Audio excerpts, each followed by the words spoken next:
we want to make sure that it's just as good as that first visit. And if not, like, how do we pivot in the moment and make it better? So really this first year is like consistency, growing the business, and getting ourselves into a place where it doesn't feel like routine, but it feels a little more natural. This is Taste. I'm your host, Matt Rodbard. Today on the show, I have conversations with two terrific chefs in New York City. First up is Suzanne Cups. She's chef-owner of Lola's in the Flatiron. The meal there made my list of top spots in 24. And really, I love talking to Suzanne about her time building Lola's and really going back 20 years and her unique place in the New York City restaurant scene and all the great places she has worked. Also on the show is a great conversation with Dieterle. He is the winner of Top Chef Season 1. That goes back a bit. And we talk about his brand new restaurant, Il Totono, in the West Village. It's a tribute to Sicily, and it's a unique Harold restaurant, and I've been a huge fan of his work over the years. Two working chefs talking about the big topics of the day. I hope you enjoy these conversations.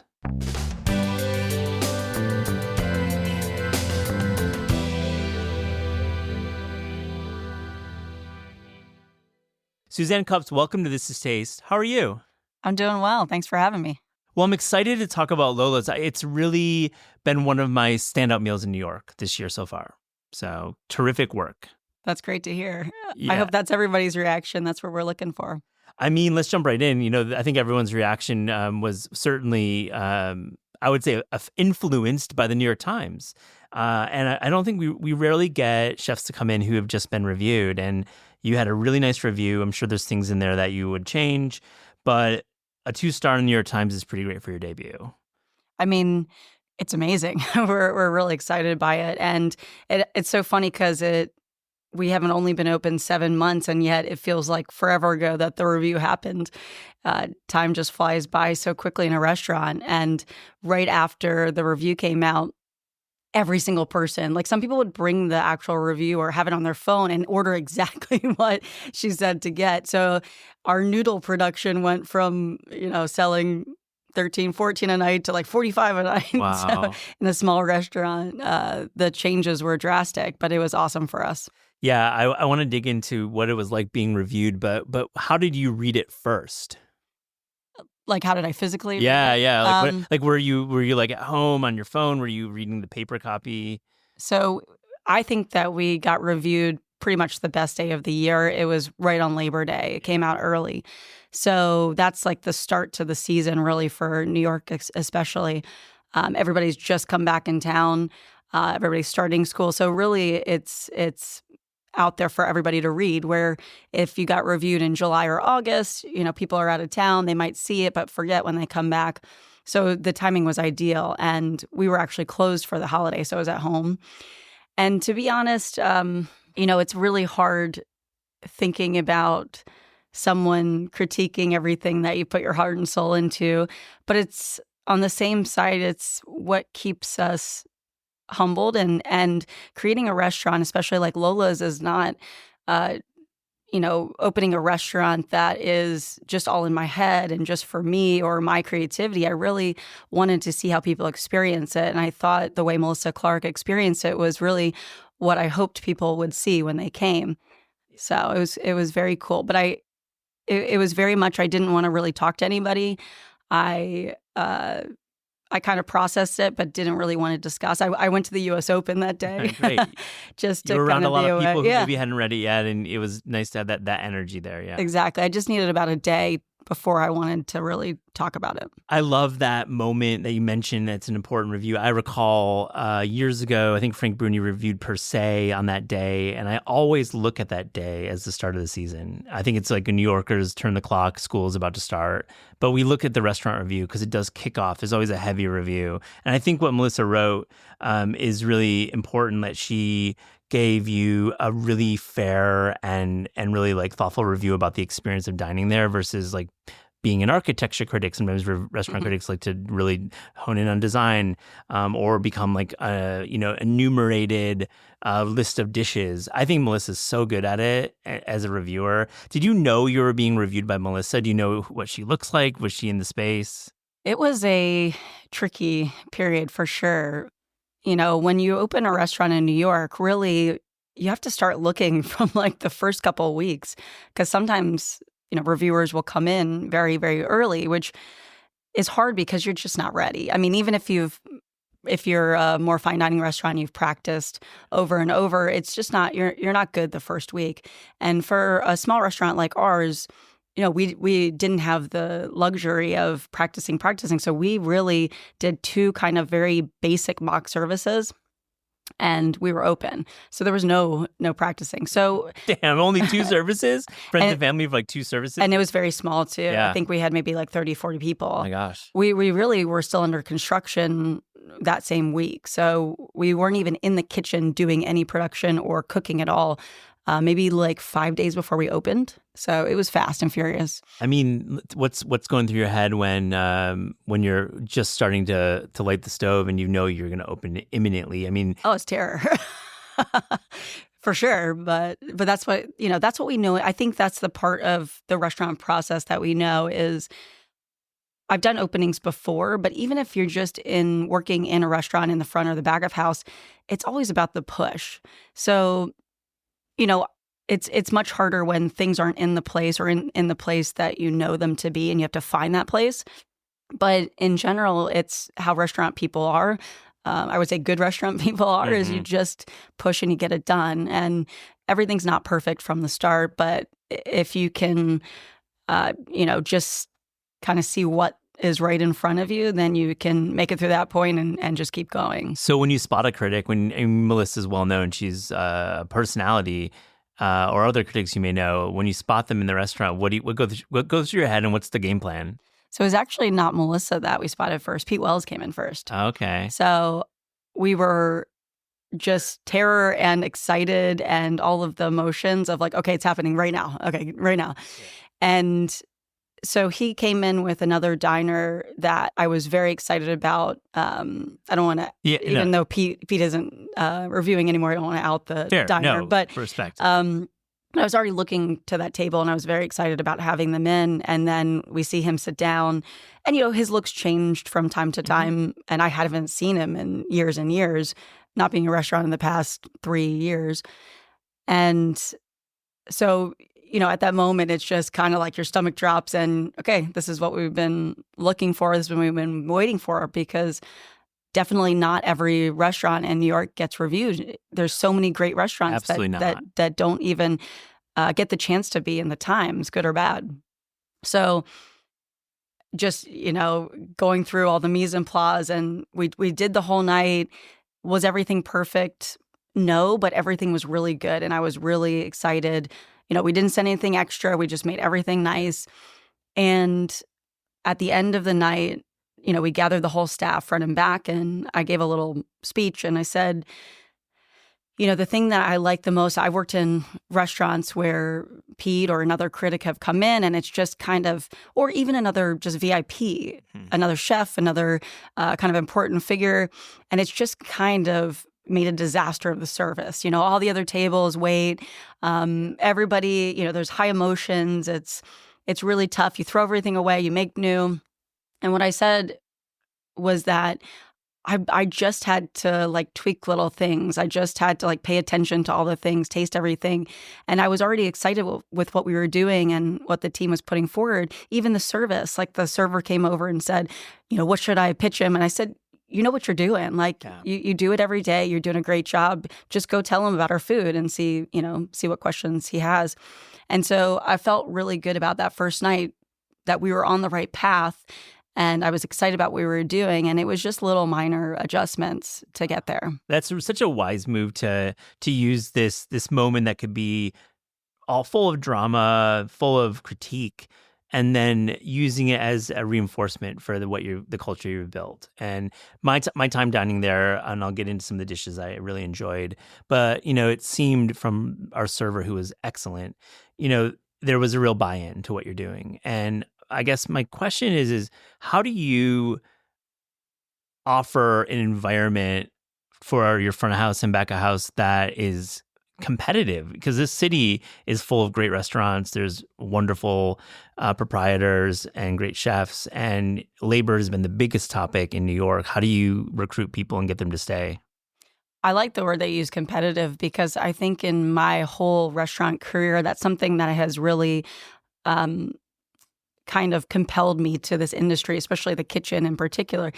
And I know you're talking a little about competitive amongst, rates of pay and other things like that. But I also think there's a draw being in a restaurant that feels competitive, meaning trying to be on the top of their game, looking to the person next to you, whether it's a cook or a server, and trying to emulate or be as good as they are, even if you haven't been in the role for a long time. And that was something that in a kitchen atmosphere, I've always worked in great restaurants where I've been surrounded by good people, but I've always felt that kind of, okay, I want to make sure I do it as good as they do, or I want to watch what they're doing so I can do it better.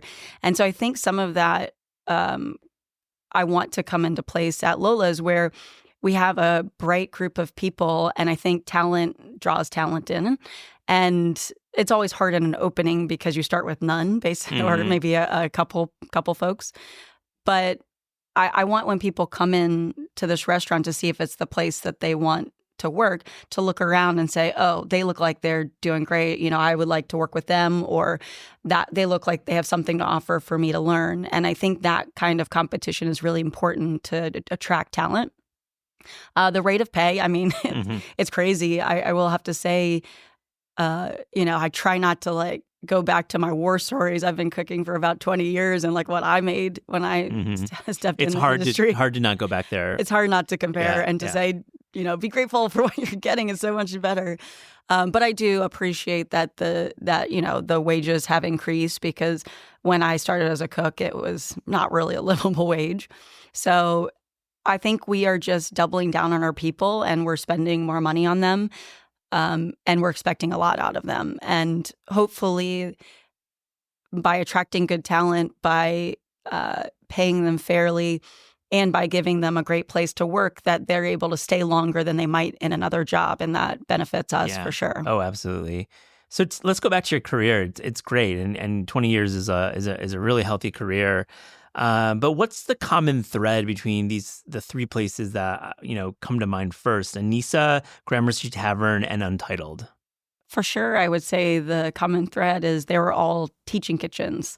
They were all kitchens where the team was really tight knit, and also there was an importance placed on working together, learning, less about head down, shut up, do your work, more about let me show you what to do. Obviously, it's not all about working in a nice restaurant. It's not about it was easy, because none of those restaurants were easy, for sure. But I think that the expectation was high. And then there was someone that was willing to hold your hand when you needed to, and someone that was willing to just push you to the next step. And I think in all of those restaurants, it was the environment that I learned well in. I mean, Danny Meyer and Anita Lowe are the two folks that come to mind with those restaurants. And what you just said describes those folks, it seems, the way that they operate. What did you learn from them? Well, Anita, I had gone to culinary school, to Institute of Culinary Education right before, but I literally knew nothing about cooking, nothing about chefs, food, tasting, anything. So she basically taught me how to cook, how to work in a kitchen, how to, speed, all of those things. And I really learned precision, and even just, I was not a food person before I started cooking. So just understanding, even being introduced to what is dashi, what are all these techniques? What is the flavor? What should something taste like? So she was the one who took me under her wing and really taught me how to cook.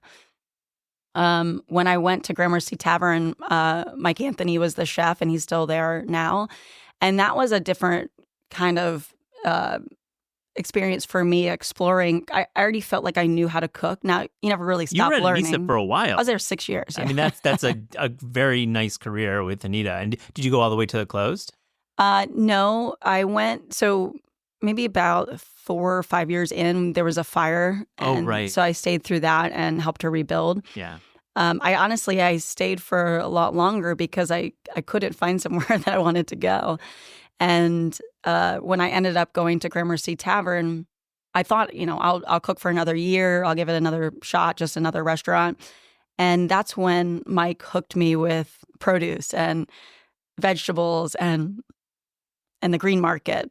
And that was a very different way for me to look at food. Before, again, it was more technique, perfectly cooked things, perfectly cut, dice, a little bit of like the flavor and everything, but it was less about me being interested in the ingredient.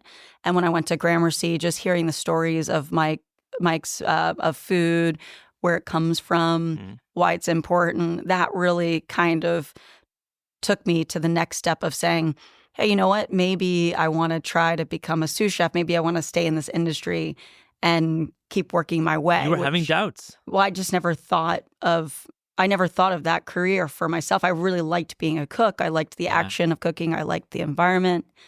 But I never really thought of myself ever wanting to be a chef. Why were you doing it then?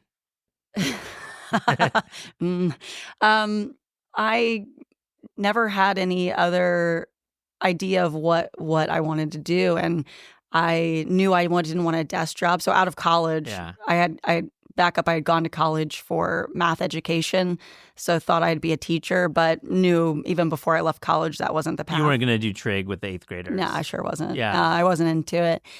So I moved to New York. I ended up in hospitality at the Waldorf Astoria and human resources. And I really, really loved that job. I love the office. I love the dynamic group of people. I just had no idea that hospitality was a career. So I loved a lot about that. I just hated the desk work and the paperwork and the, sitting down and that shuffle of paperwork. Yeah. And so I was looking for something more creative, and kind of a friend pushed me to do some journaling, and another friend went to ICE, Institute of Culinary Education, for some baking classes. And I literally thought to myself, I had no idea there was cooking school. I didn't know that was a thing. And it just, when it stuck in my brain, I couldn't let it go. And I went and visited the school. Still wasn't into food, but something about it kind of spoke to me. And because I think I had that math brain, that precision was really cool to me. And just one day, out of the blue, told my family I want to go to culinary school. And so that's kind of where it started. You took your externship, and it was off to the races for your career. What about Untitled? What did you take away from that? Again, kind of the idea that I never really imagined myself as a chef de cuisine role. I was, at that time, working about 3 years as a sous chef for Mike at Gramercy Tavern. And he said, I'm going to open this other restaurant. What do you think about it? And so it was just a great opportunity for me. And I didn't realize that I had that excitement for taking that next step till it was kind of presented in front of me.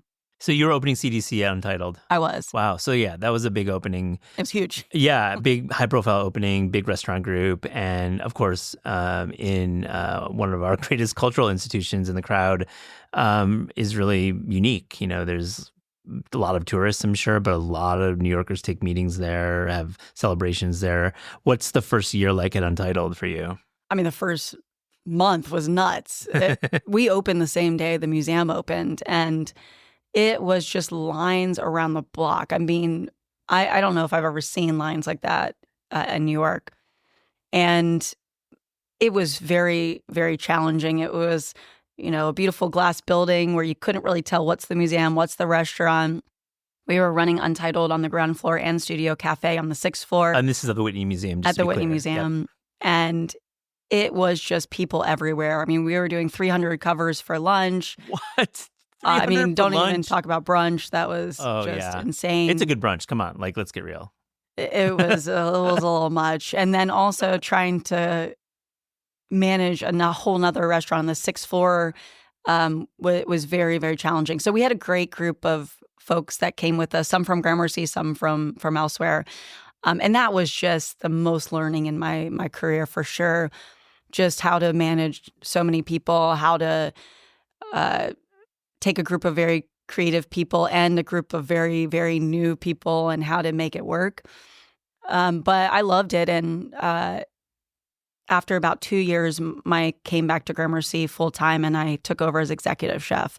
And it was just it's a wonderful opportunity. I got to know Danny Meyer even closer and got to listen to him speak and kind of one-on-one him give me feedback. And it was just a really great opportunity for me in my career.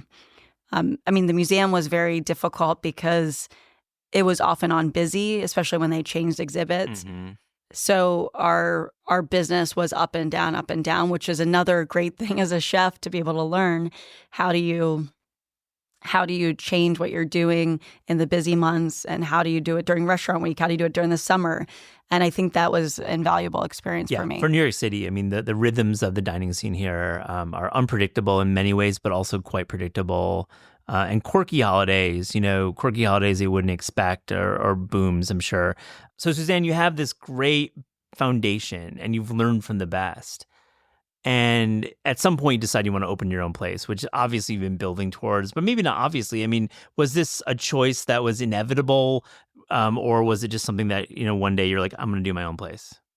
I mean, same as not really having a chef position as like the end goal. Same thing. I never really imagined myself opening a restaurant in New York or really anywhere. I know the risk of it, and I know it's very hard to do. And I really never imagined that I would be able to make it happen. And to be honest, I don't know that it was actually a goal. But I was working in a restaurant as the chef during the pandemic called 232 Bleecker, which was a really lovely spot in the West Village. And because of the pandemic, we had just opened a couple months before, we had to pivot. And we did the wine shop, and we did the outdoor dining, and we did restaurant week to go, and all these things that I, in my career, had never done before. And there was a point when, we were crossing roles, so having to do a lot of front of house duties instead of just being in the kitchen, because that was just the time period. We had maybe two employees and myself some days, so it was a stretch. And every day we had to jump one hurdle, and the next day would be a different one. And so I think as we were going along, I realized two things. One, the restaurant that we had created at the beginning and opened, which was really amazing, was never going to get back to that point. Just COVID had took too much money and time, and we hadn't been able to build that business fast enough. So it was never going to get back to the original idea. And number two, I realized that I knew a lot more than I thought I did in terms of running a restaurant. And I think that really gave me the confidence to say, you know what, I think I can run a restaurant myself. I think I can start figuring this out. And that was the first kind of seeds of Lola's. I love that story. I think many of our listeners probably share that experience. Like during the pandemic, many roles were thrown out the window. I mean, at careers, maybe even like personal life, and like it was a full reset for folks. And when we think about the pandemic and all the bad, obviously there was a lot of bad. The good was like just allowing people to be thrown into roles, into situations that never would have happened or would have happened in much longer down the road. And it sounds like this is a similar situation. So when you're kind of thinking about this pivot to a restaurant, what is the big idea for Lola's when you're there at your home doing the business plan, and how confident were you that it was going to work? So I think what you said is actually something I struggled with, because I didn't have a big idea. I didn't have what the cuisine would be or what the look of the dining room would be. What I did know is that I've loved the restaurants I've worked in. I've loved the people I've learned from, and I wanted to create something of that nature. And obviously Lola's is very different from Anissa. It's very different from Gramercy and Entitled.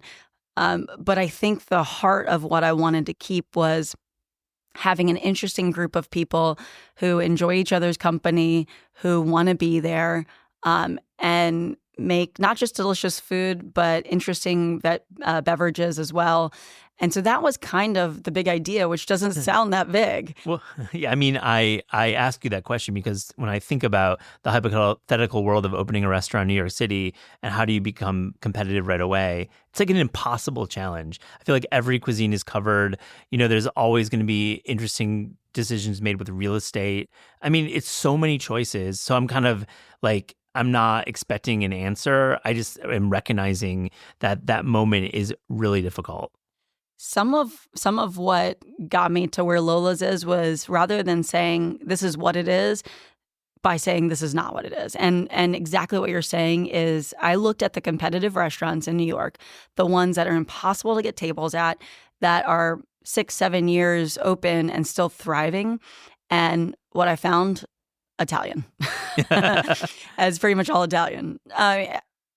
For me, what's on the list? So we've got obviously Teresi Carbone. Yeah, you say. I mean, even like Missy, Via Carota, all those places have just stayed relevant. People love them.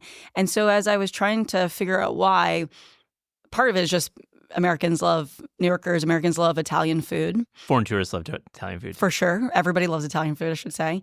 And I think the other part is it's predictable, right? When you go to an Italian restaurant, a lot of times you're going to get your favorite thing.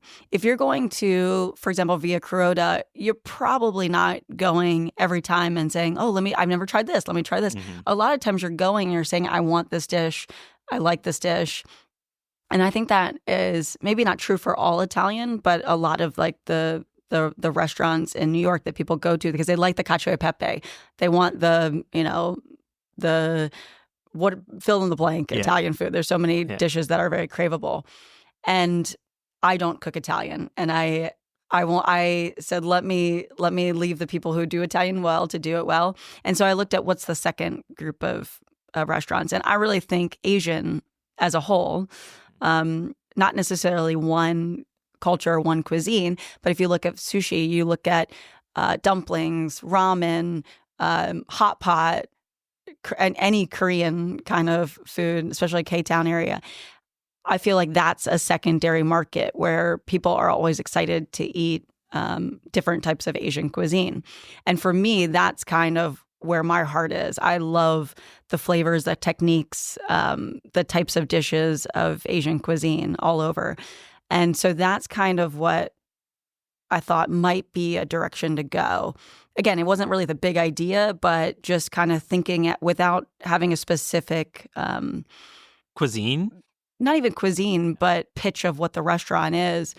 I was trying to figure out what directions I wanted to go. So Lola means grandmother in Tagalog, and of course, your Filipino heritage means something to you. It's your personal story. But what really interests me in what you're doing at Lola's is you obviously took that idea that Asian food is big in New York and that it spans all neighborhoods, but you also have this such a clear new American background, like especially with Gramercy and Untitled in a way. Like, so you clearly wanted style of service and the way the dishes are presented on the menu to read New American in a way. This is, of course, my reading. So I clearly see that that kind of Asian does well, but also you have the skill set that you weren't working at Morimoto. Like you have, so like how did you square that with your menu development? I realized early on too that Asian wasn't the heart of how I cook. Like you said, kind of that New American farmers. I don't really love the farm to table. There's so many tags that people throw around. But sure, however you want to think about it. What I wanted to be the heart of Lola's, and maybe this became the big idea, was the sourcing. So not just great vegetables that are local, but really good grains, interesting vinegars, other ingredients that I felt were just slightly different or more nuanced than you're used to getting. That became kind of the heart of the menu when I started designing that. And as I looked for what is the name, what's the concept of the restaurant, my parents are in their 80s, and a few years ago, my dad and mom had written down all the stories from World War II of his mom and my Lola and his family. And it's a very inspirational story, as most, a lot of people have these stories in wartime of just a really strong, heroic woman who had to flee, took her kids, left everything else, went in hiding in the mountains, delivered her own baby, escaped to safety, and then she passed away about a year later. So not someone I ever had a relationship with, but just someone who allowed me to be here. And my parents, because they're getting older, they wanted to write these stories down. They hand wrote the stories so that my sister, brother, and I would always have remembrance of my grandmother and what she did and what it was like when my dad grew up. So I realized that my life has had two distinct time periods. One, when I lived in the South, before I was cooking, before, when I was in college. And then one, when I've been in New York, and a completely different, importance put on food and just a different lifestyle. And so I wanted Lola's to be able to bring together those things without it having to be about me. It's not, you don't walk in and say, oh, this is what Suzanne likes to eat, or this is a recipe from her mom necessarily. It's really about my time that I spent in the South, not being Southern, but living in the South, being in the North, also not really having family here and being shaped by the people I worked for, really. And putting that all together. So not only will you see Asian influence on the menu, but you also see a lot of Southern influence. And I know that's a roundabout way of talking about it, but the heart of how I cook and what I cook is really based on the ingredients. And I am inspired by getting something new in, or making the discovery of a new rice or a new variety of squash or whatever it is. And so that's kind of what drives the entire menu. Well, thank you for sharing that story. I think it's really terrific that we got into your family history, and it clearly is part of the ethic of Lola's, and it has.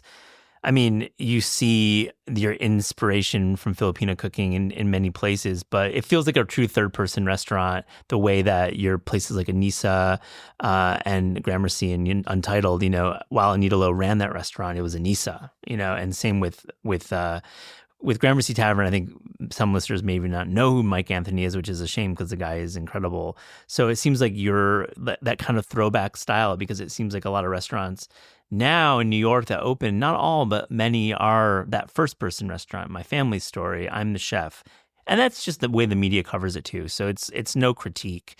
But I just think it's a tricky mix doing Southern and Asian. And I think it could have been done in so many different ways. So many, like, we're doing fish sauce, this and that, and making it over. But what I love about your menu, and we'll get into the dishes, is that it's clearly your technique and your sourcing is top of mind. And I think that's what makes it special. And I'd love to hear about some of the dishes to you that really split that difference, that doesn't make it feel, and I'll say the word fusion, but that, whatever, that word is tricky, but like something that shows some Asian and some Southern, but does it in your way. Sure. I think one of the dishes that kind of mixes is our crispy chicken thighs. Yes. Very good. Very good dish. Thanks. Excellent. I think that's one of them that will probably stay on the menu for a long time. And the inspiration comes from a lot of different places.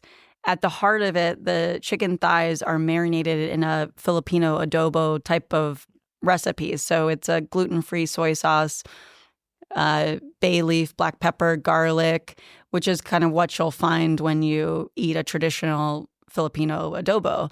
However, the way that it's presented and finished cooking is very different. So some might not even put those two together. It's really, really lightly battered in cornstarch and rice flour, makes it crispy but not a heavy breading. Double fried, and then we're serving it with a fermented hot honey sauce and also a coconut vinegar and a little kind of plate of pickles as well. So whereas the marinade is very inspired by chicken adobo, fried chicken and pickles feels a little southern, Hmm. the hot honey as well. But then the vinegar on it is very Filipino. It's something that you would find on a Filipino table. It's called suka.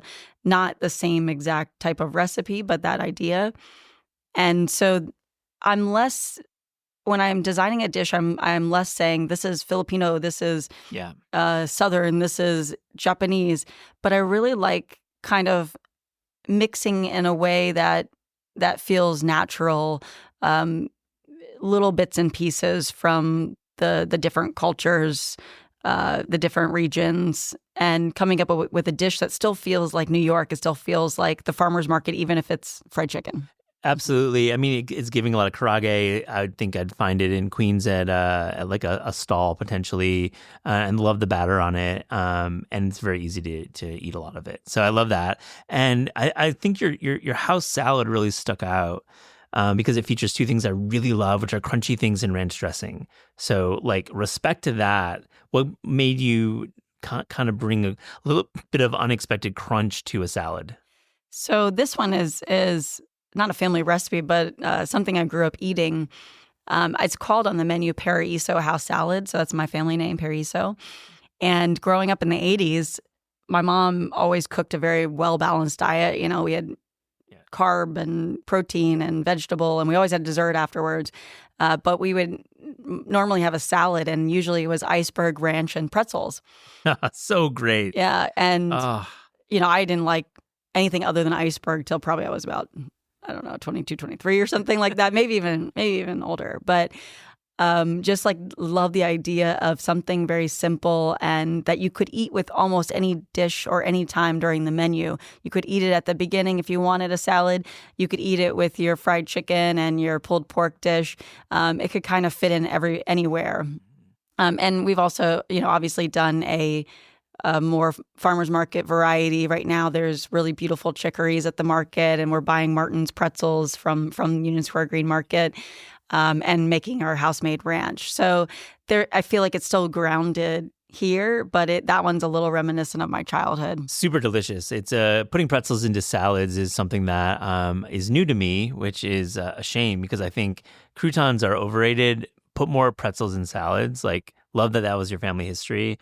And I know this is probably not on the menu because I dined a few weeks ago and it was like the end of the season, but you did these mini BLT toasts. And the idea of putting the BLT in a toast format is really fresh. And I think I talked about it on this show, actually, about how much I loved it. Tell me a little bit about that one.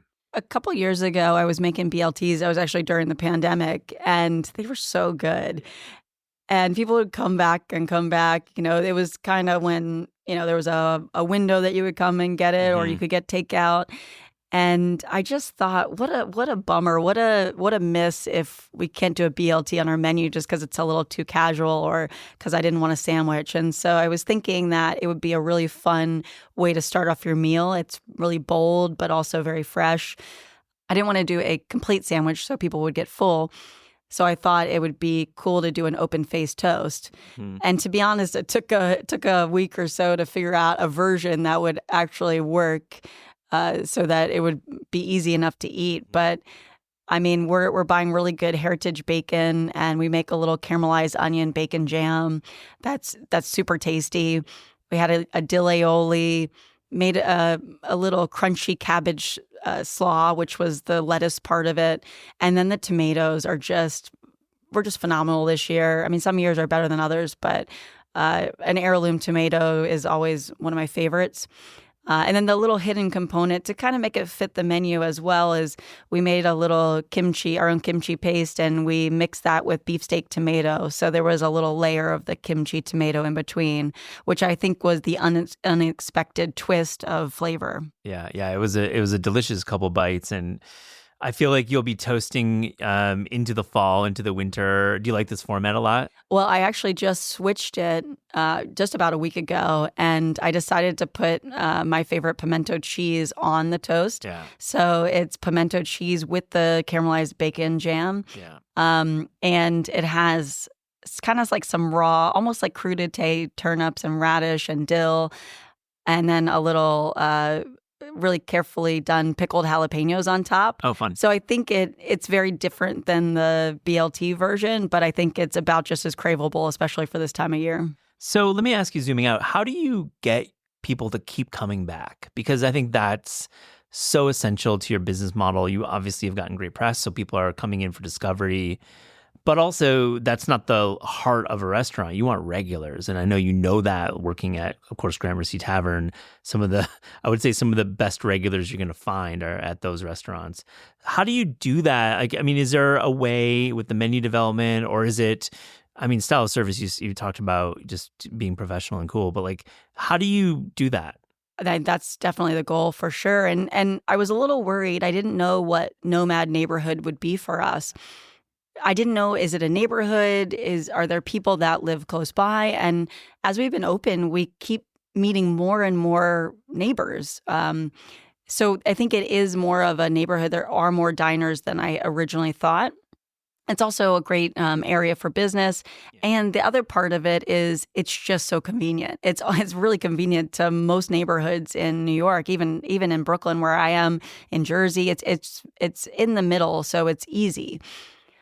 So I think that we're really trying to get as many people to come back. And part of that is I think that the food I cook is very, not just approachable, it's a little craveable. So it's something that you could say, oh, I really want that fried fish lettuce wrap, or I really want to come back for the naan.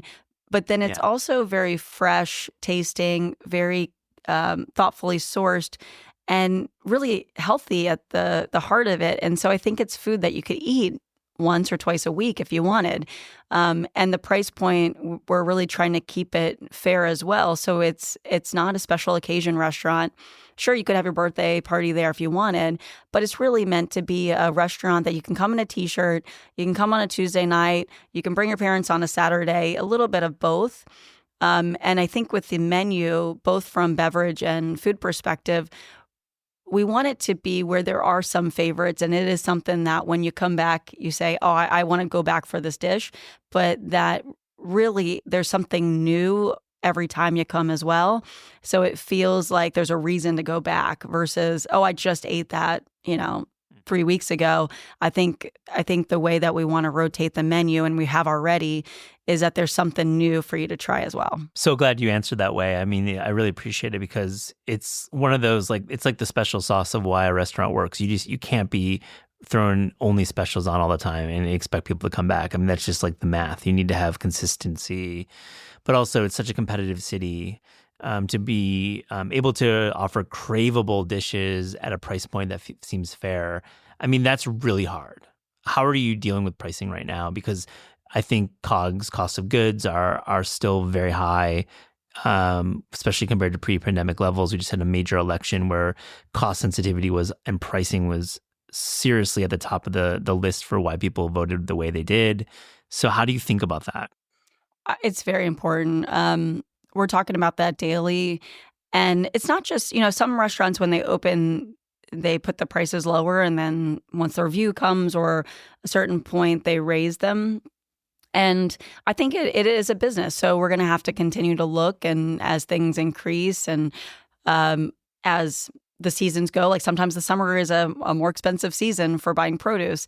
So there's flows during the year, but we've just made it a priority to have for our guests to be able to have a meal that feels good, and to be even the portion size. I think sometimes you go to restaurants and the portion is so small that really you have to buy two of one dish, or it's really not enough, where we try to portion it so you could eat it yourself, but it's really easy to share amongst two people, and it's still, big enough for four people to get a bite or two of every dish. So I think there's different ways to look at it, but I want people to, when they sit down and they get a dish in front of them, their first thought is not, oh, is this worth the price? Which I think at some restaurants it's hard to oh my gosh. Oh my gosh. So many. I mean, we think about price always as diners. I mean, it's always on there. Like, is this overpriced? Is it underpriced? And of course, when it's like, the classic move, you should order two, should order three.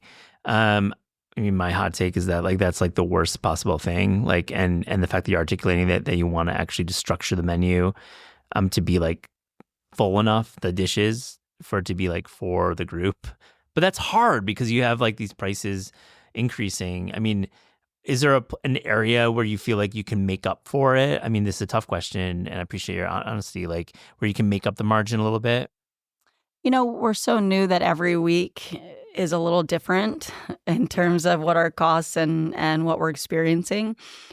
I mean, I think one is that I am really careful with the type of ingredients we buy. So I don't buy a lot of what traditional specialty ingredients. So I don't know, caviar, morel mushrooms, like things like that. But at the same time, buying from the farmers market and heritage farmers and good seafood, it is not cheap at all. And so it is that balance of how many seafood dishes can I put on the menu? Mm-hmm. If the cost of my item is really expensive, should I make it like a small plate versus a larger plate? I think there is that work that you have to do as a restaurant owner to make it where it's palatable for the guest. Mm-hmm. And so if it's something that is a little more expensive, maybe putting it in a smaller portion so people can get that fix versus, charging $60-$80 for something. Yeah. As hard as a diner sometimes. Impossible question to answer. You did it really well. That was a really, really good answer. Suzanne, let me ask you, where do you want to be in 1 year and where do you want to be in 5 years? In 1 year, I feel like we're getting there. One year, I feel like we're still going to be learning. And so I feel like I'm going to be in the restaurant every day doing the things that I'm doing right now, which is production, which is taking out the trash, which is,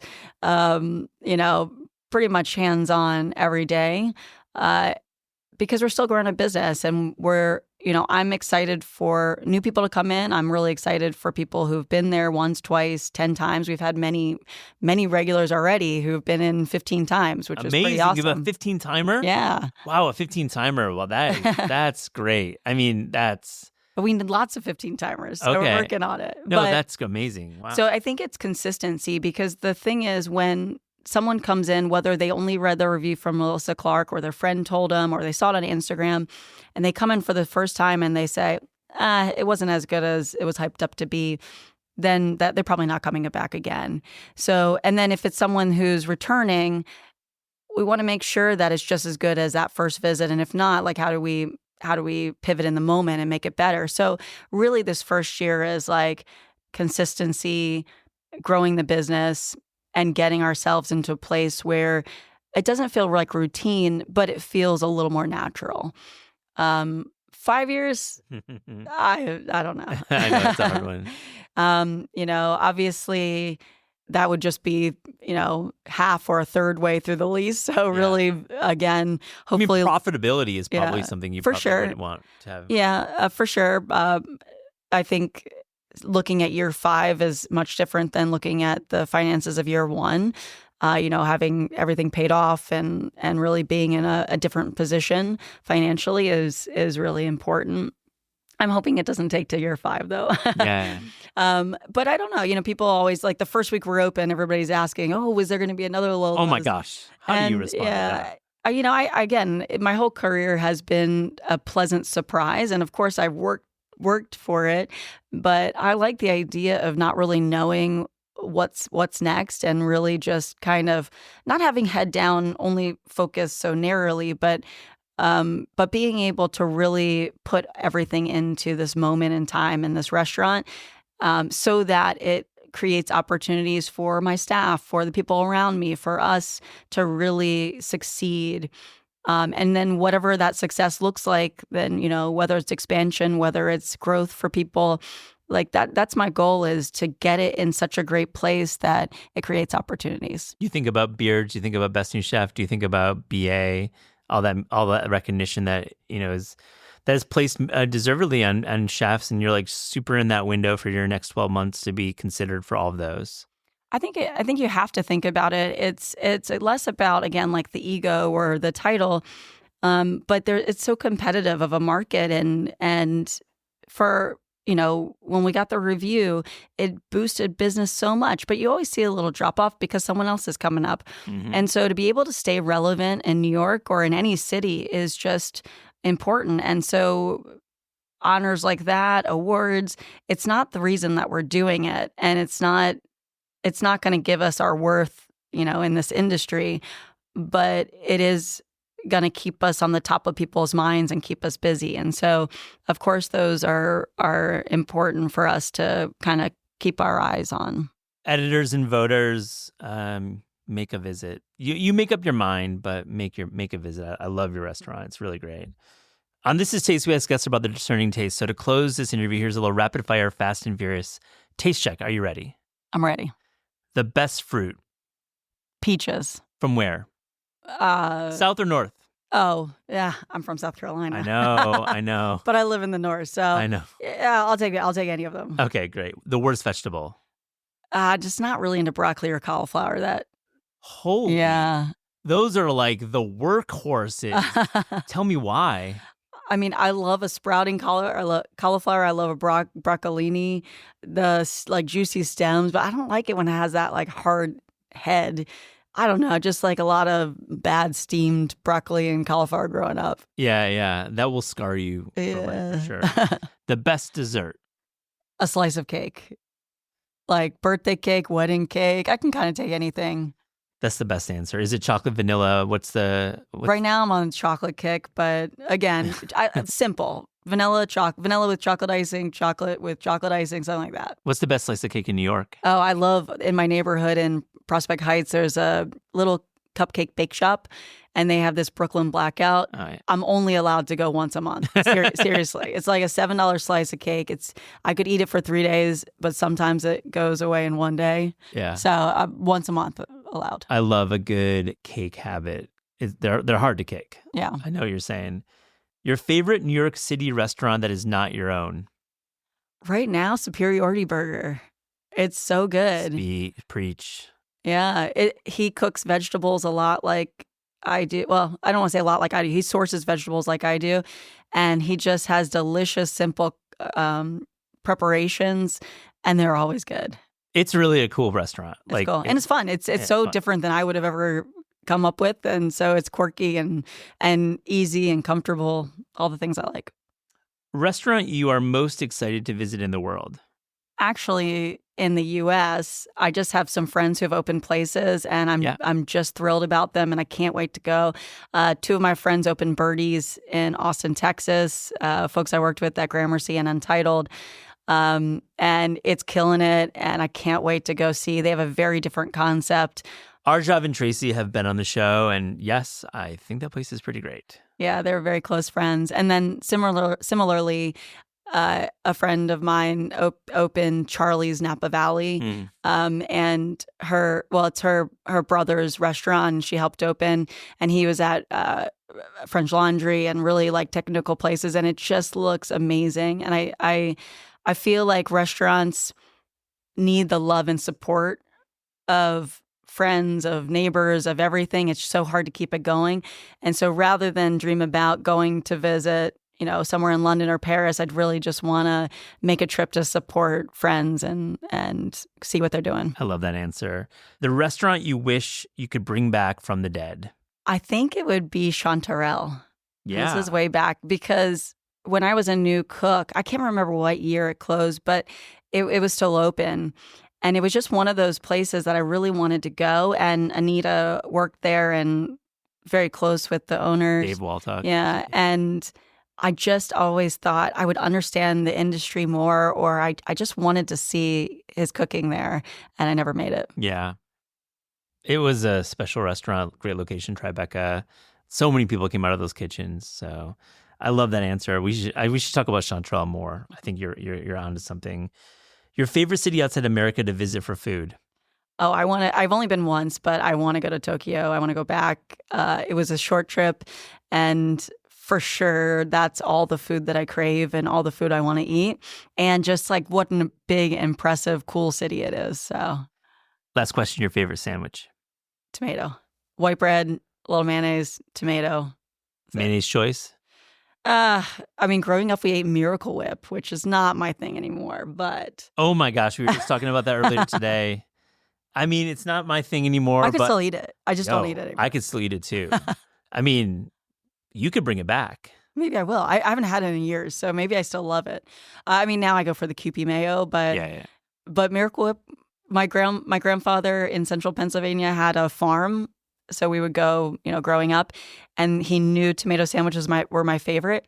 So every dinner before dinner started, he would make me really thin white bread, Miracle Whip, tomato sandwich. It was like an appetizer every night when I was there. What a great memory. What a great sandwich. And you clearly have channeled it a little bit on your own menu.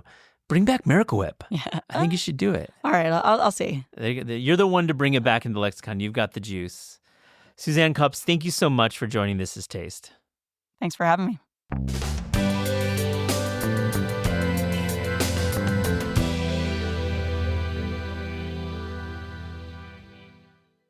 Harold Dieterle, welcome to This Is Taste. Really great to see you. Great to see you too, man.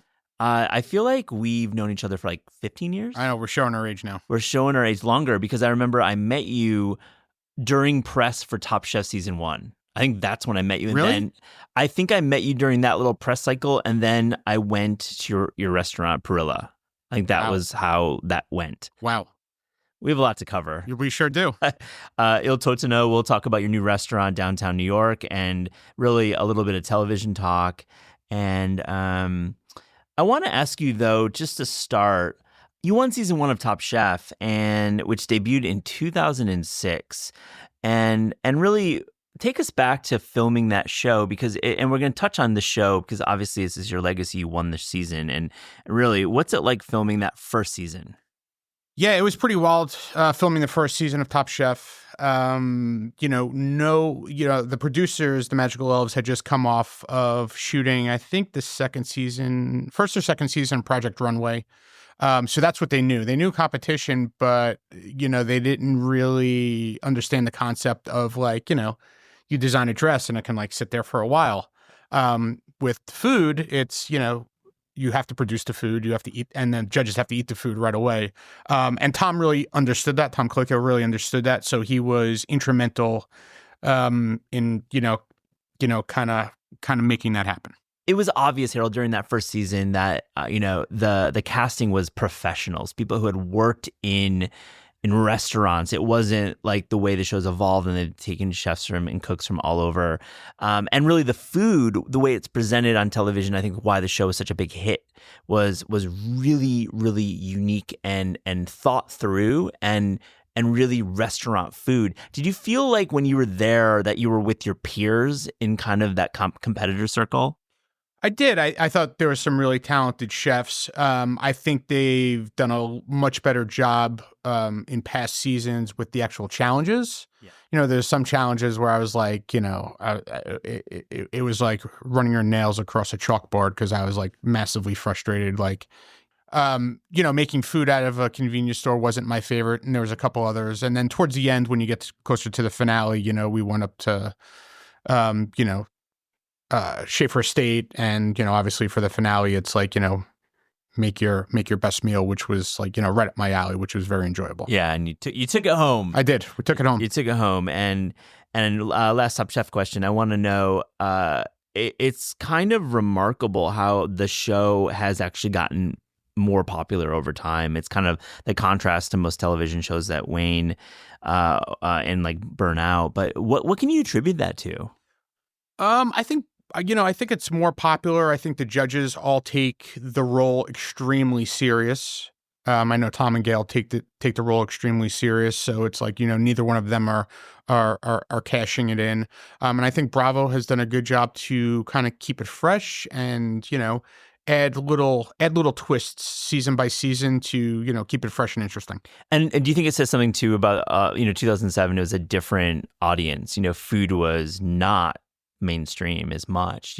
What's it been like to see the rise of just food culture? Oh, I mean, it's crazy. I think that's absolutely right. I think people are, I have family members that just have the Food Network on all day long. It's on. They might not be watching it, but it's on in the background, someone who is might have Fox News on in the background all day long, which, isn't my cup of tea for sure. But I have family members that they just have the Food Network on. That's what they do. Yeah. I'm seeing knife cuts and different techniques is like part of it's pop culture now. And back then, you were kind of on the fringes as a chef on television. I mean, I think competition was it kind of started at, Iron Chef, of course, but then Top Chef. And, why do you think they keep it on? I think there's certainly an appetite for it. I think people like to watch other folks compete. I mean, it's like sports with cooking. That's kind of the reason why I got into it. I was always a highly competitive person. And my family didn't understand the career path that I had chosen because they never really got to see me do it or eat my food because everybody was living in Long Island. Mm-hmm. They didn't really come to the city very often. I was cooking in the city. And then when they saw me compete, they actually, saw what I'd been, kind of working the better part at that point of 15 years towards. Wow. A family barbecue must have been different after you won Top Chef. Yes. Everybody's like, don't judge my food. I'm like, it's hilarious. Fine. It's totally fine. It's totally fine. All right. So let's go back to Perilla, which you opened after you won Top Chef. Just a terrific restaurant. And I love that we can kind of discuss this because it feels like a moment in time in history. You were melding Asian cuisine with New American, like a rubric of New American. And back then, such a fresh approach. I mean, it felt like a scaled down neighborhood version of Spice Market. John George's a big restaurant in meatpacking. But what was that like for you doing this food that kind of melded Asian cuisine with New American? Yeah, it's interesting you say Spice Market because Spice Market was definitely a restaurant that I thought about a lot. Also, Vong. Yeah, going back even further. Yeah, were two restaurants that I really admired, and I had spent a little bit of time in Thailand at this point, so I had a tremendous passion for Thai food. It was just cooking my food. I worked for Jimmy Bradley, Danny Abrams for a number of years at the Harrison. And, the food was very, New American, Mediterranean, Italian leaning. And, I would make an Asian dish and Jimmy would be like, what's this, kid? What are we doing here? This isn't the Harrison food. So I was, really anxious to cook my food. And that's, it was probably, I made a lot of mistakes there. I learned a lot, mostly on how I was a leader in the kitchen and, worked with the kitchen crew. I was still young and probably didn't have, the best manners.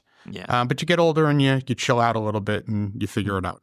Yeah, I'm glad that you can admit that. I think a few chefs will admit that, when you're young, you're maybe not fully with the management side of the kitchen. For sure. And that can be quite stressful. And of course, things can go south there. Back to your interest in Asian cuisine, when you're trying to sneak on Asian specials onto the Harrison, just a really iconic, important New American restaurant in New York City, really kind of set the table for a lot of other New American restaurants, but how did you get into cooking with Asian flavors? Was it through travel? Was it through cookbooks? What were you? Yeah, I actually was eating. I was always fascinated with eating Thai food. Yeah, one of my favorite cuisines still is one of my favorite cuisines to eat and cook. So that's really how it started. And then I took a vacation to Thailand for a couple of weeks while I was at the Harrison, and then that just kind of really accelerated the process of this is something I want to lean into. Yeah, I mean, you're cooking, and I'm going to get into Kin Shop, but but at both restaurants, you clearly were a student of the game, and I feel like you were at a time when our restaurant landscape in New York was not as focused on Asian cuisine, and we'll talk about a little bit about representation later. But I mean, I want to get a sense of what types of flavors were you bringing? I mean, you name your restaurant Perilla, which is cool, and introducing a really important Asian ingredient to the lexicon. But what were you cooking with? Yeah, it was a little all over the place. It wasn't really dialed into specifically Thai food. It was, I was using some Vietnamese ingredients. I was using some, like making, crudos with, putting shiradashi with tomato water and yuzu, so very Japanese influenced. I had a play on Nobu's miso glazed black cod. I was using Thai black bean paste and broiling it over, over black cod. So going in a little different direction. So it was a bit all over the place as far as Asian ingredients. I wouldn't say that there was like, a North Star. It was, it was a bit all over the place. And I love Asian food. So yeah, and like important idea to further that at that time, because it's introducing these flavors to a wide audience when unfortunately at the time a lot of Asian cooking in New York were Koreatown. Yeah. You're out in Brooklyn or Queens for Chinese, like Cantonese and Szechuan. Yeah. I mean it's a different, I mean it's so long ago, it's almost 20 years ago that we're talking about, so I feel like you definitely opened a lot of eyes. Cool, thank you, appreciate that. You opened Kin Shop and it was a big hit. And I'm going to agree what Ryan Sutton wrote in Eater when you closed in 2015. Quote, Kin Shop helped bring the sour, spicy, funky flavors of Thailand into the culinary mainstream, priming the palates of New Yorkers to crave the more authentic cooking of Andy Ricker's Northern Thai Pak Pak, which arrives in 2012, or of Pan Thai Uncle Boone's, opened by a pair of per se vets in 2013. Love Ryan Sutton's writing. He's terrific. Yeah, he sure is. He's really great observation there. Much has changed in the New York City restaurant scene, and Asian American chefs have thankfully been given platforms, awards, and recognition very deservingly. Your Asian cooking was absolutely phenomenal. I as I've said, I've really enjoyed your food, and Kin Shop was one of my favorite restaurants at the time it was open. So you got a lot of deserved attention. Looking back, though, what were you feeling being like the white guy cooking Asian food? What was going through your head? I think the concept behind Kin Shop always was taking, it was never meant to be authentic. It was taking my experience as a chef and cooking techniques using New York seasonal ingredients and applying them to Thai classics and, Thai focused dishes. That was always kind of the concept. I never wanted it to be authentic because trying to cook authentic Thai food in New York City with the ingredients that we have access to is very challenging. Yeah. It's, there's a tremendous amount of variance what you can get overseas versus here. So I hope I made that clear when I was trying to create that food. I don't know if I did. But again, it was also a tricky time, like you said, where people would, for Thai food that they would be going to, they'd be going to Woodside, they'd be going to Queens. Yeah, correct. And, it was a much lower price point.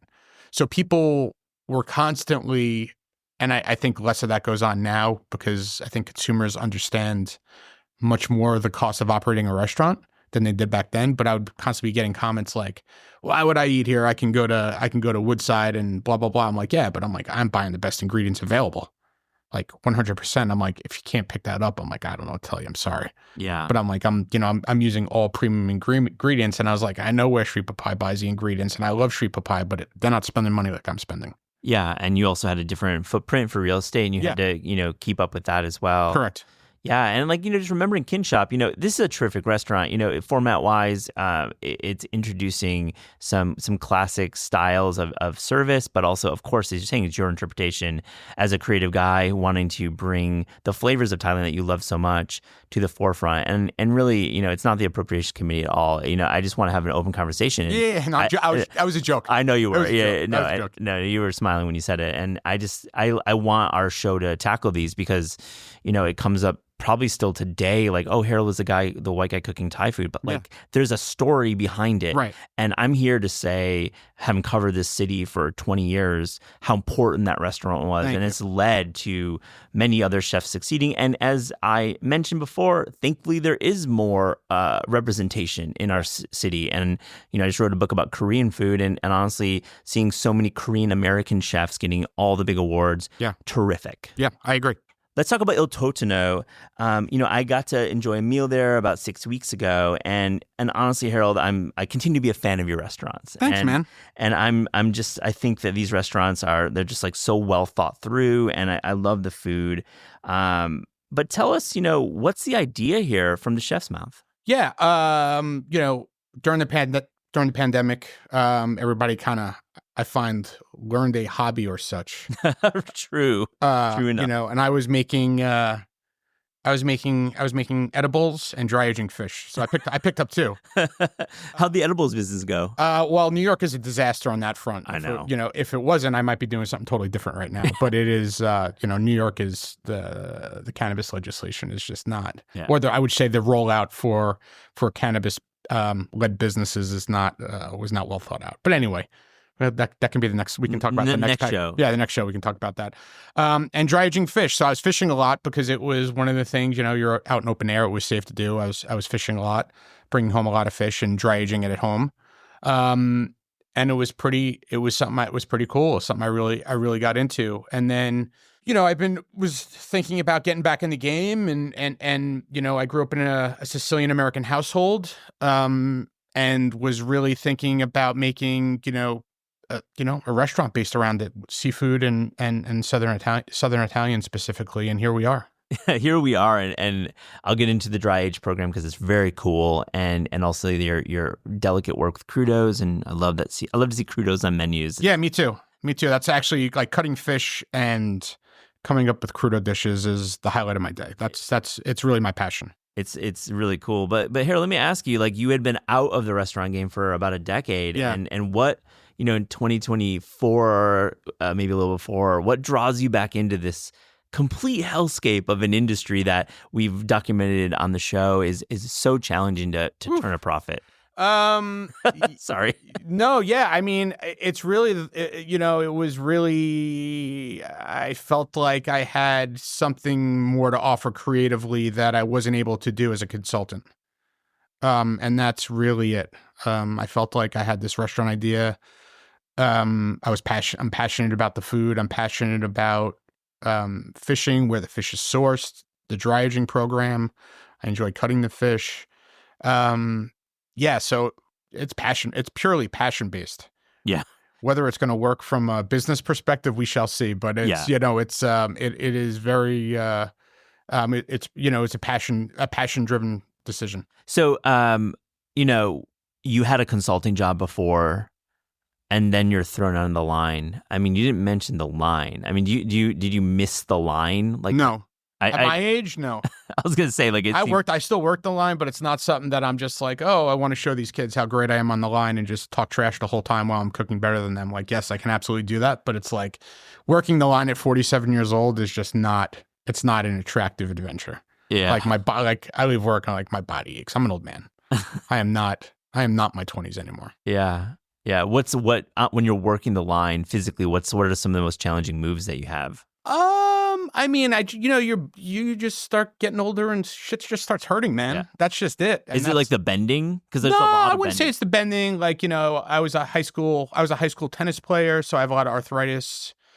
It's either arthritis, the pinched nerve, carpal tunnel, or something in my wrist. So like I have to wear a wrist brace. It's like shit like that. Yeah. It's like it's not romantic. It's like old man shit. It's old your man words, shit. not mine. It's old man shit. Yeah.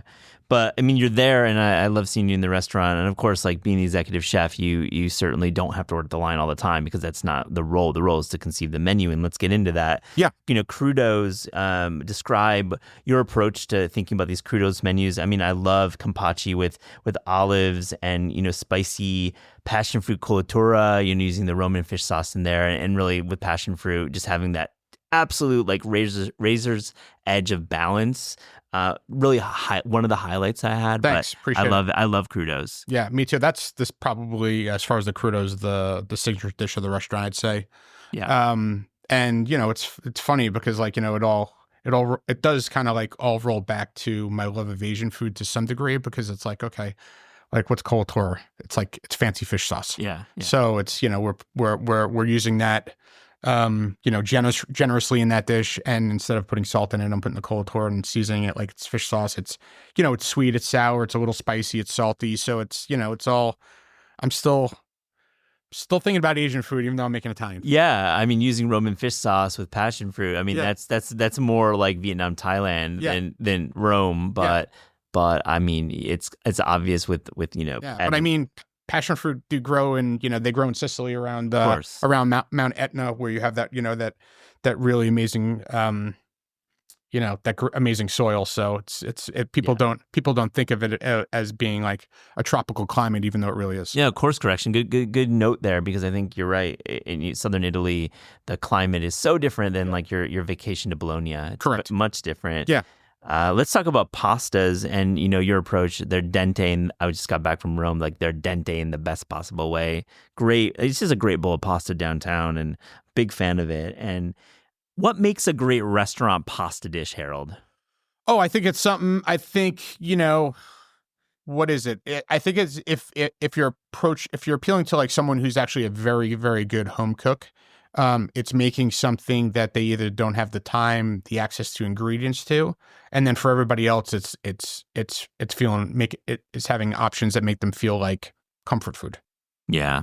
So I think we try to do a little bit of both. The crab pasta is something that I've been making my whole life as a child, as a fisherman. I grew up, on Long Island, crabbing with my mom. And then, you take blue crabs and, you braise them in tomato sauce. So it's like, it's timely, and like, can everybody get access to live blue crabs and then, fresh picked, shucked jumbo lump meat? I was like, it's expensive, but you can do it. It's just a lot of work. And like, do you want to stink your apartment up smelling like crab? Right. It's truly the best to be left for the restaurants. Yeah. I love that dish because I think anyone who's ever had, crab and a great tomato, and like a bucatini that's like perfectly cooked dente, and you're chewing on it, and like there's a sweetness, there's a balance between the crab and the tomato, right? Yep. Yeah. What's another pasta dish that you're making that you feel really proud about? The orchiette dish right now, I think, is pretty fun. We kind of have done a seafood play on like the traditional broccoli rabe sausage and orchiette. We're doing a seafood version of it. So we're making shrimp scampi sausage, and we're cooking that down in all the same way. So we make like you were eating shrimp scampi, just turning into a sausage, and cauliflower rabe. You got garlic, white wine. Shellfish stock. So it's pretty fun. People are like, wow, this is wild. Yeah. Oh man. Gotta check out the pastas there. So crudos and pastas. Yep. What else is on the menu that makes this a Harold restaurant? I think the other dish that is super popular is the dry aged bronzino. Oh yeah. Right. So back to that. Yeah. So we're dry aging the bronzino for 3 days. It's one fillet. We pan roast it. We serve it over some like Sicilian style green beans, just like I was, grew up eating like a kid. Just blistered green beans cooked down in anchovy, garlic, and seasoned breadcrumbs. And then from all the tuna that we're dry aging, we have, we get the collars in, which for those of you who don't know is like the premier cut. I mean, toro is super sexy and like easy to eat, but collars are where the flavor is at. So we take the collars and cure them, and then make a tonnato sauce out of it. Super fatty and very unctuous. It's very delicious. Tonnato is definitely having a moment. Tonnato's having a moment. Yeah, agreed. You're seeing it a lot, and as you should. It's a great, and especially when you're doing a dry age, it's just like a deeper, richer sauce. It's not just the standard tonnato that you use, a canned product or even fresh product that isn't aged. So I'd love it. Harold, what's your like measure for success of a restaurant? And I think. Is it an obvious answer? Is it basically a P&L that looks happy? I think I think if you're talking financially, for sure. And I think if you're talking creatively, it's like, there's so much more that goes into it. It's also like, it takes a village. So it's like, do you have a good crew? Are you constantly getting called in to work on your days off? Or can you like decompress and relax on your days off because everybody's showing up for work? Yeah. The job force is very different now. Yeah. What do you mean? Different. What do you mean? Well, how long do we have? Give us a few. It's just it's very different. And I'm much more patient now and older.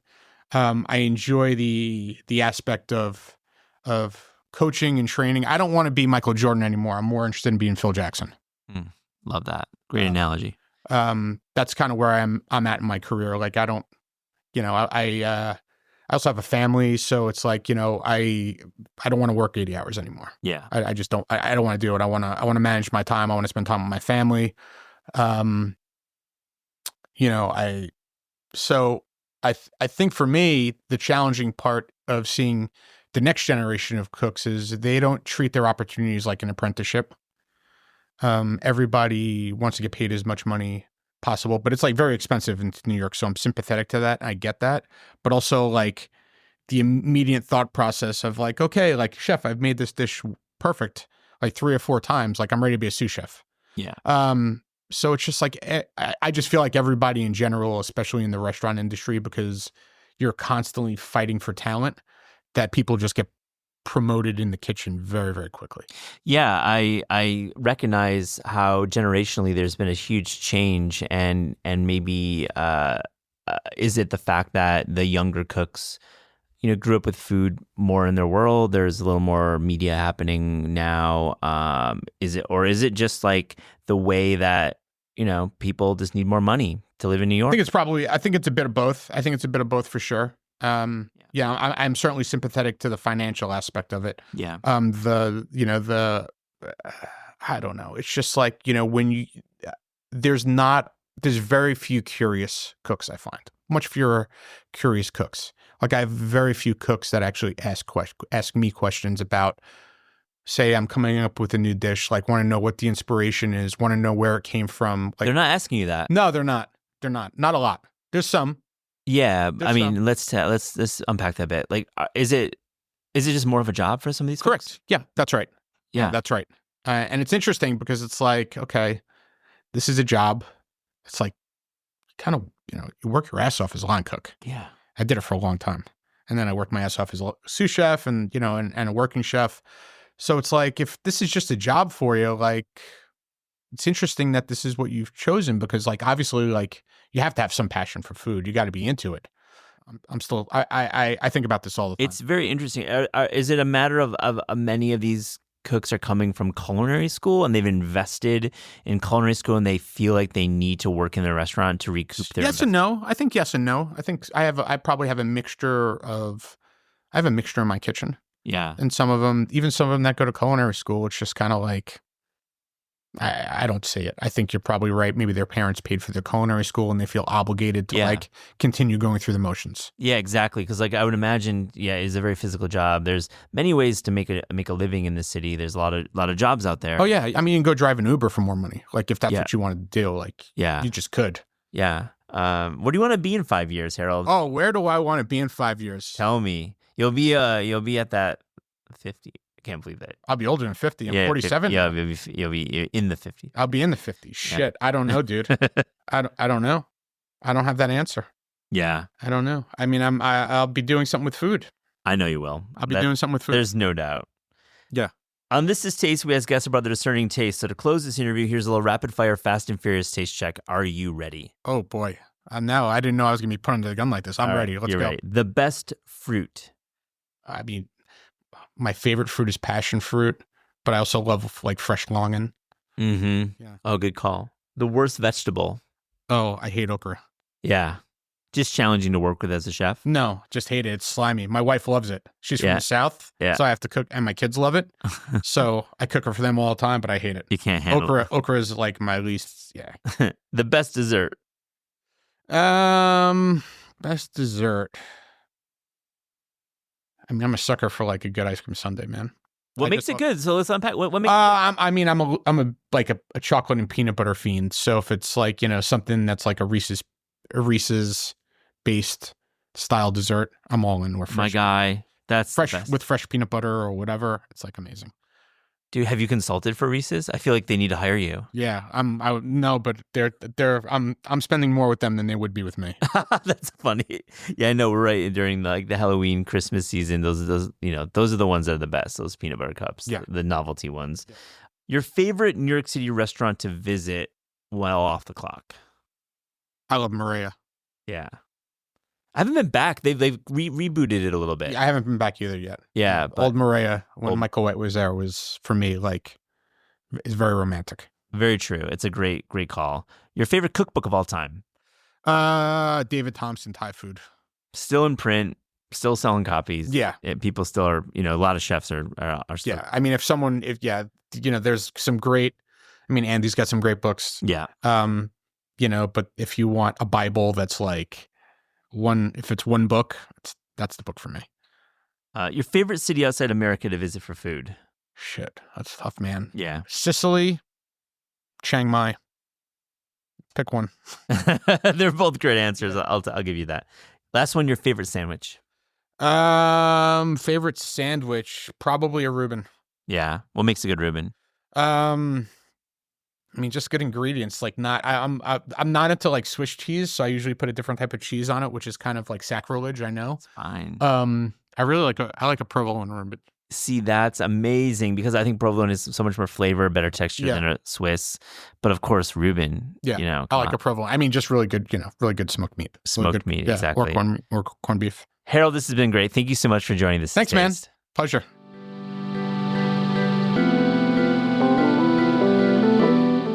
This is Taste is hosted by Eliza Abarbanel and me, Matt Rodbar. The show is produced by Shalia Harris and Pat Stango and edited by Clayton Gumbert. Theme music by Steve Rydell. Visit Taste online at tastecooking.com and make sure to subscribe to our newsletter for updates on all cool things that are happening.